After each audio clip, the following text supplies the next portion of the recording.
नानांच्या पाया पडलं बघा, मी पण पडली इकडं आय हाय तर. आणि आता आम्ही निघालो आहे दिंडीत मस्त पैकी. आय सांगत म्हणून मी आईच्या नाही पडली पाया. तर चला, जे ते विचारताय तुम्ही चाललात का, तुम्ही सगळी विचारते चाललाय काय, नवीनच चाललंय ना. तर चला निघतो आता पुढच्या प्रवासाला. आपल्या मूळ जिंतीमधनं गावातनं आपल्या दिंडी आता चाललेले, जेवण वगैरे झाली, भजन झालं आणि आता चाललेली आहे. तर चला प्रवास बघू कसा होता. आईने कॅन्सल केलं तर बरं का, यायचं नानांनी सांगितले. आईने मला सोडून जाऊ नका. नाही नाही ध्यान होती की नाना, काळजी घ्या.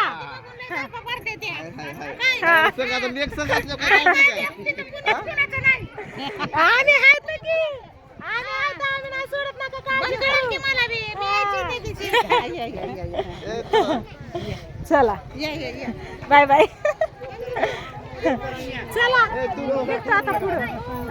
मला सोडून जायचं नाही कुठं तुम्ही. आईला येऊ द्या, थांबा.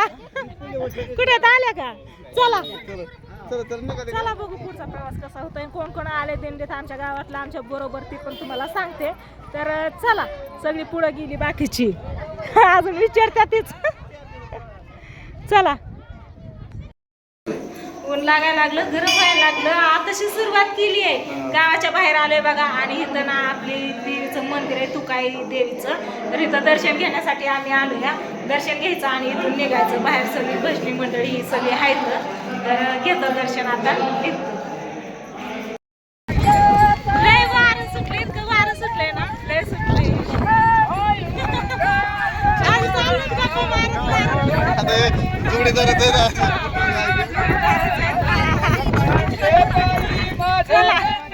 सगळे आहेत बघा. गावाच्या बाहेर निघलोय आता. पुढं भजन चालूच आहे. वारं लय सुटलंय गावाच्या बाहेर. चला आता लांबवर आलोय बघा आणि दाजी विचारतात पाय दुखायला लागलं का. मला आता नाही तर दुखत, पाय दुखायला लागलं की तुमच्या खांद्यावर बसायचं. तुमच्या खांद्यावर बसायचं, पाय दुखायला लागलं. काय का नाही ताई, पाय दुखायला लागलं खांद्यावर बसायचं. गाडीत बसायचं. मला गाडी जमत नाही.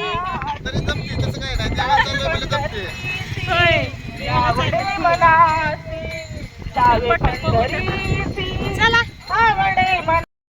आता आम्ही बघत वाडीत आलोय बघा आणि इथं पूजा करते. तर आता ना आम्ही बघत वाडीत आहे बघा आणि इथं चहा आणि बिस्किट वाटलेत आता.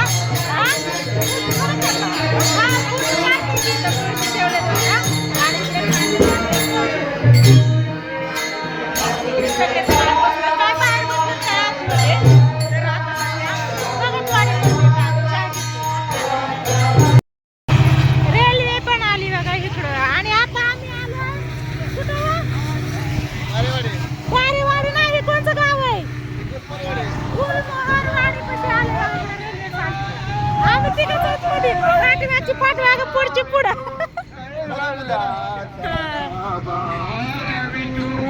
मुखे पुंडलिकाधर श्री ज्ञानदेव तुकाराम पंढरीनाथ भगवान की जय. माऊली ज्ञानेश्वर महाराज की जय. जगद्गुरु तुकाराम महाराज की जय. भैरवनाथ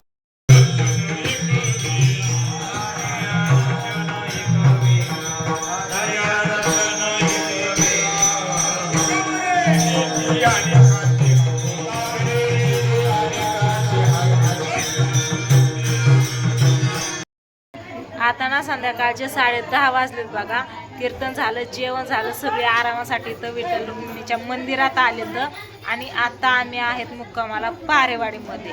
तर सकाळपासून नाही पण दुपारपासून चलून चलून पाय इतकं दुखायला लागलेत ना, एक पाऊल सुद्धा उचलून टाकू वाटत नाही. आता उद्याचा प्रवास कसा होईल आणि कसा नाही काय माहिती. होय ताई, इकडे बघा आईंचं काय काम चाललंय. झेंडू आमची बाटली आणलेली बाम लावतात पायाला. माझा पण अंगठा दुखतोय, फक्त त्या अंगठ्याला लावलेला बाम आणि आईला दिला, ताईंनी पण लावला.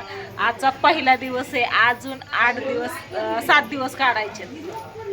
होय ताई. इथून आपणचा फोन आलता पारेवाडी आहे ना, इथं पारेवाडीत आहे ना आपणची सख्खी मावशी म्हणजे माझं काका इथं चुलत मावस काका. तर काकांचा पण फोन आलता आणि आपणचा पण येऊ का तुम्हाला घरी घेऊन जायला म्हणून. इथंच घर या येतो म्हणले तुम्हाला घरी घेऊन सकाळ आंघोळ्या ही करा आणि दिंडी बरोबर जावा. पण नको म्हणलं आपण कसं दिंडीत आलोय ना, मग जे आपले वारकरी मंडळी आहेत दुसरे माऊली काय म्हणतात ना ती आहेत ना सगळी, तर त्यांच्या बरोबरच आपण पण थांबायचं. आपलं गावन हे ना आहे म्हणून घर आहे म्हणून पाहुण्यारावांचं तसं जायचं नाही. हा सकाळ सकाळ आंघोळीसाठी गेलं तर ती गोष्ट वेगळी, पण आत्ता इथून यांना सोडून तिथं जायचं ते चुकीचं वाटलं. त्याच्यामुळं दाजी पण नको म्हणले आणि मी पण नकोच म्हणलं. तर आपा पण आहे तिथं आणि सगळी आहेत, पण आम्ही नको म्हणलं. आम्ही तर मंदिरात हा फोन नंबर आहे हाय की म्हणावं आम्हाला सकाळ 5 वाजताच ये म्हणावं.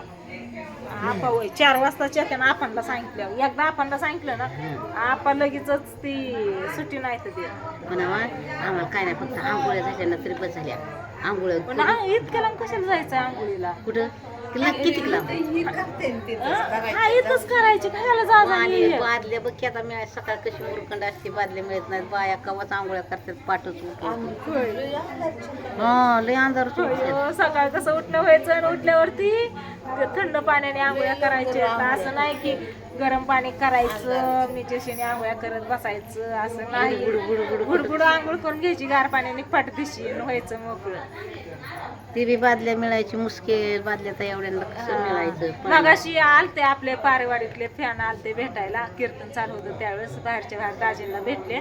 आम्ही तुमचं व्हिडिओ ही बघतो म्हणून आणि गेलो. दाजी काय बोलले काय माहिती त्यांना, मी तर काय नव्हती, मी इकडेच होती आतमध्ये. इथं बसलो होतो बघा आणि इथं कीर्तन ऐकत आणि इथं कीर्तन मंडळी सगळेजण होते. महाराज इथं उभं होते कीर्तन सांगत होते.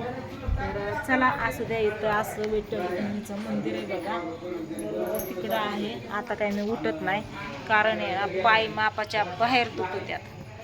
कसा इथून पुढचा प्रवास व्हायचा काय माहिती. पारेवाडीत अजून कोण आहे का नाही ते नक्की सांगा कमेंट करून. आम्ही तर आता सध्या पारेवाडीमध्ये.